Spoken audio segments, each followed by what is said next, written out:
WBC belt that has included Ali, the greatest of all time. They are set and ready to answer who's the greatest of right now. Wilder, Fury 2, here we go.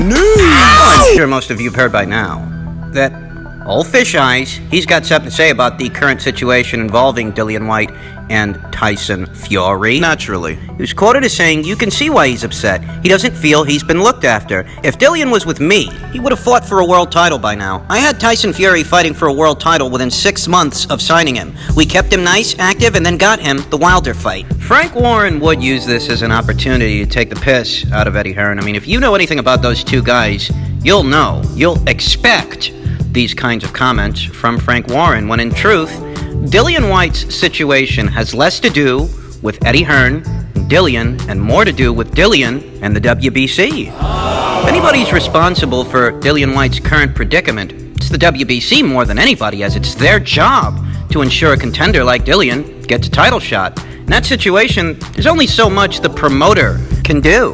In a situation where a sanctioning body is in cahoots with a champion and his handlers, and they're actually preventing one of their top contenders, getting a title shot, what's a promoter going to do about that? What can a promoter do in that situation? Yeah, brown paper bag. I suspect that a brown paper bag is what the WBC was given to ensure that Dillian doesn't get a title shot. We're going to go that route. Tell you what I think.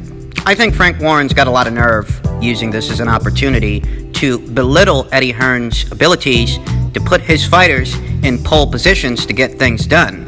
That's what I think. I think that Frank Warren is being a bit disingenuous here. Frank Warren is patting himself on the back for Tyson Fury getting the title shot that Dillian Whyte never got, when Tyson Fury getting that shot has more to do with the state of Tyson Fury at that time as opposed to anything Frank Warren did. It was never up to Frank. It's not like Frank paid the cost for Tyson Fury to be the boss. Tyson Fury didn't participate in a string of title eliminators to get that Wilder fight. What did you do to get him the shot? What effort was made on the part of Frank Warren that ensured Tyson Fury would get himself a Wilder fight? It seems that if Tyson Fury got that fight, it really has less to do with anything Frank Warren did or didn't do, and more to do with the fact that Tyson was on the rebound. That's why he got the shot. That's why Deontay Wilder picked him. That's why Deontay Wilder was willing to fight him as opposed to someone like Dillian Whyte. Or Anthony Joshua. If Deontay Wilder was more receptive to fighting Tyson Fury as opposed to those fighters, what you have to ask yourself is,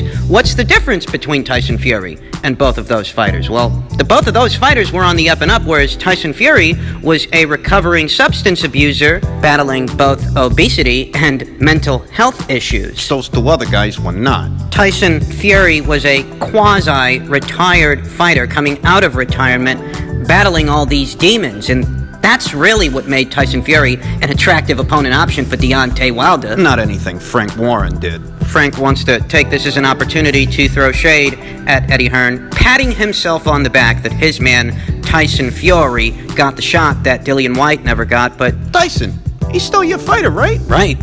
And Tyson Fury, he's the current reigning WBC champion, right? Right. And what that indicates is that you're part of the problem. Tyson Fury has no more intention of giving Dillian Whyte a title shot than Deontay Wilder did.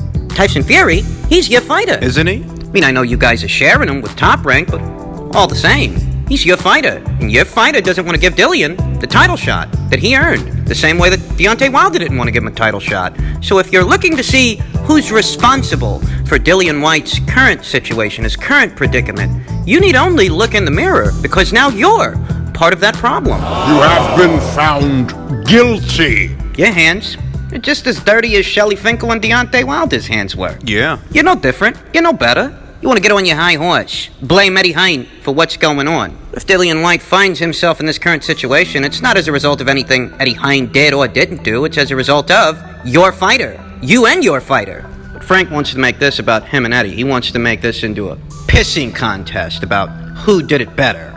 If we're gonna do that, we then have to ask ourselves, okay, you're so fucking great, why'd Billy Joe Saunders leave you for Matchroom? Why'd he leave you for Eddie Hearn? Huh? Why'd Josh Warrington do the same thing? Huh? I mean, you're better than Eddie, right? Right. That's what you're trying to say. So why'd those two guys that were under your banner leave you for his? You're so much fucking better, right? Look, I'm not trying to tell you that fighters can't flourish under Frank Warren. You know, for what it's worth, Tyson Fury has had far more success under Frank Warren than he did under Mick Hennessy. But he really is overstating his role in that success. And this whole attitude that Frank would have done right by Dillian Whyte, where Eddie Hearn did not, is little more than an act. That's what it is. Because reality is, right now, if Dillian Whyte isn't going to get the title shot that he deserves, it's because of your guy. That makes you culpable. You're a part of that team. You are responsible. So don't give me the sympathy for Dillian Whyte shtick. You're so fucking sympathetic to the plight of Dillian Whyte. It's a load of bullshit. It's a load of bollocks. Moving on. Per a tweet from Mike Kopinger and his sources, with Regis Prograis and Maurice Hooker locked in a stalemate over 1 pound, Prograis team is moving on to other options. Chris Algieri has already been offered a fight with Prograis on DAZN this summer. Prograis was also offered an ESPN headline slot this summer. And this goes back to what I told you guys before, my previous video regarding this subject, a video whose link I'll leave in the description box. That if this Prograis versus Hooker fight doesn't happen, Prograis will walk away from this situation in a better position than Maurice Hooker. That comparatively, Regis Prograis has a better chance of fighting for a world title at 140 than Maurice Hooker does fighting for a world title at 147. Now you'll notice that Regis Prograis has the option of either fighting on DAZN against Chris Algieri or fighting an opponent that has yet to be announced on ESPN, presumably under the Top Rank banner. What that indicates is that Regis is neither in bed with Matchroom or Top Rank. Not quite yet. He is a Lou DiBella entertainment fighter, but Lou DiBella, fixture in the sport of boxing that he might be, doesn't have a major network deal, a major platform deal like Matchroom or Top Rank have. That's why he's willing to work with both. And traditionally has, as this is his best bet of getting his fighters seen, his fighters heard on a major network or a major platform.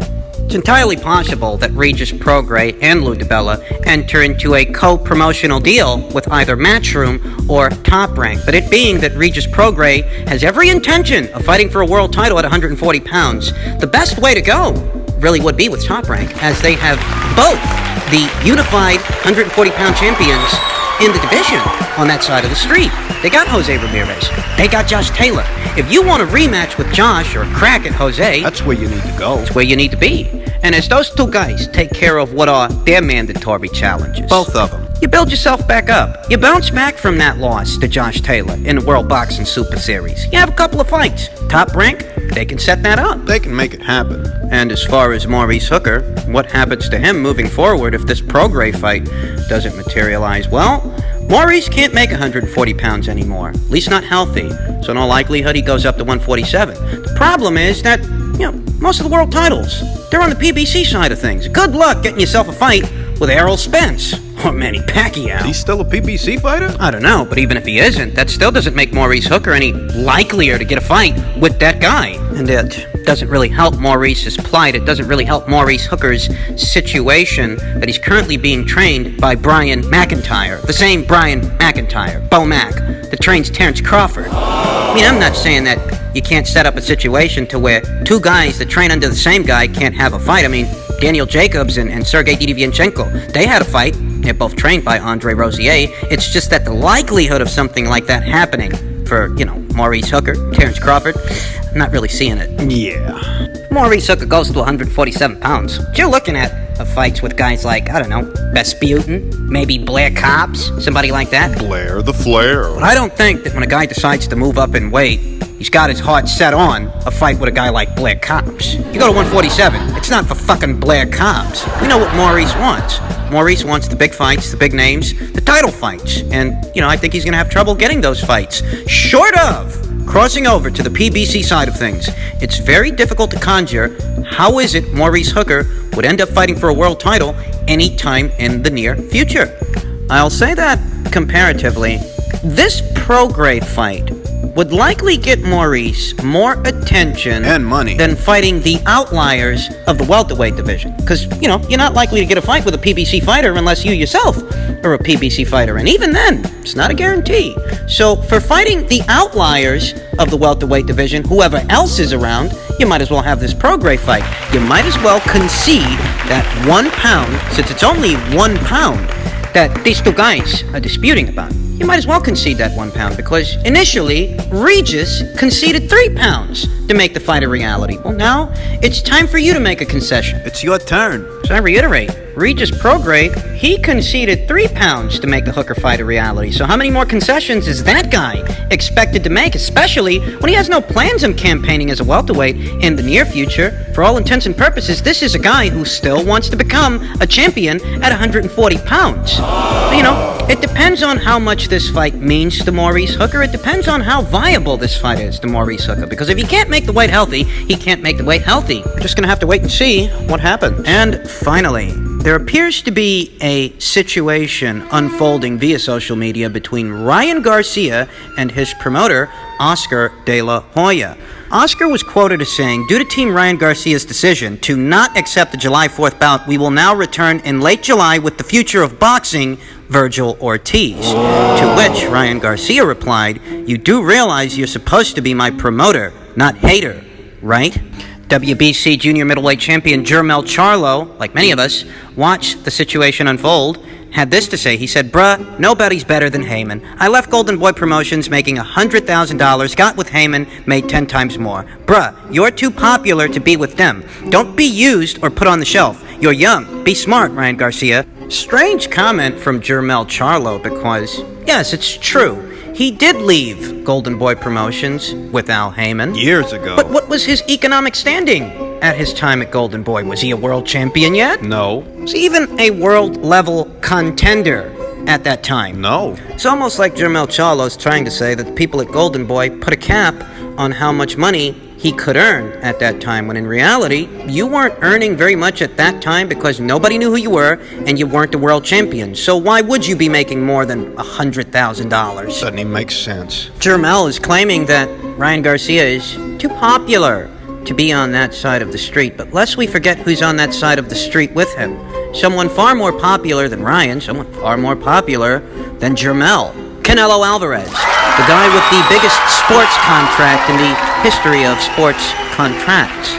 And I think that before Jermell tries to use popularity as a gauge for what side of the street Ryan needs to be on, he needs to gauge his own popularity first, as Canelo Alvarez is more popular than he is, more popular than anybody on Jermell's side of the street, short of Manny Pacquiao. And Manny, he's on his way out, and we don't even know that he's actually on that side of the street.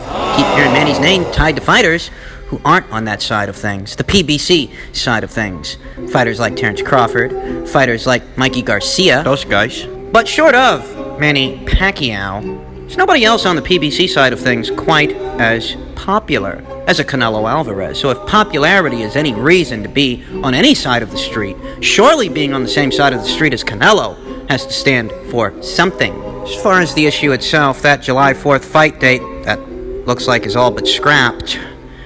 I don't know that Ryan's being realistic here. I have to maintain my original assertion that I don't know that Ryan Garcia isn't being a prima donna here, because it does seem that way.